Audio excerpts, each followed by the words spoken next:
Fountain Hills is experiencing a new kind of invader. It may look cute, but it is anything but friendly. Most people know it as globe chamomile. Maybe you've seen it. It's a short, shrubby bush, less than 2 feet high, with dozens of branches, and the branches fill with bright yellow flowers that look like golf balls. They're actually really cool when you get a close-up look at them.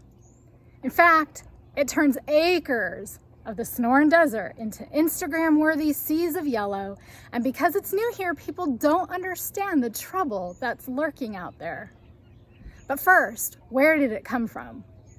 It's actually a distant cousin of chamomile. You know, that kind that you use to make tea? It's native to South Africa, and it made its first appearance in America in the early 1980s.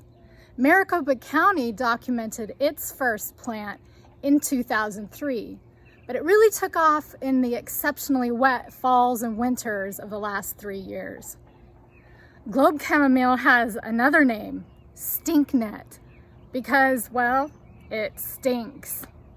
But it's also responsible for intensifying seasonal allergies. Not good news.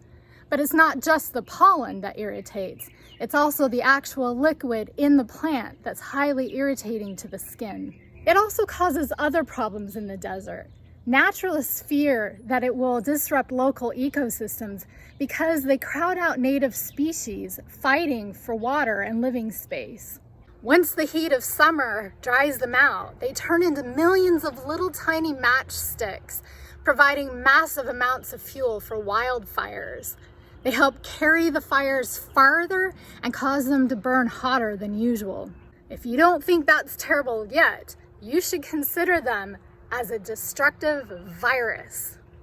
Yes, a virus that must be quarantined.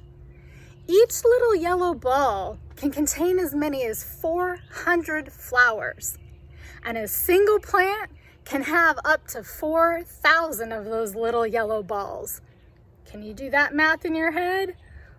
4 times 4 is 16, and then add 5 zeros to the end of that. Yep, one plant can create up to 1,600,000 plants. Which explains how they've been able to take over our desert in such a short time and earning a place on the noxious weeds list.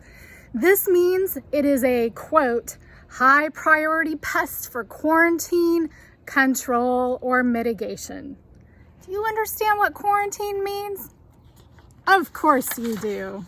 What can you do if you find globe chamomile or stinknet? Get a trash bag, pull on a glove, rip it out of the ground, and dispose of it in the trash can, all wrapped up in a bag. It's important to remove the plants before they develop mature seeds, but once stinknet is established for a second year, chemical control becomes necessary. You can volunteer to map these plants. Contact the Maricopa County Parks Volunteer Coordinator at parkvolunteer@mail.maricopa.gov.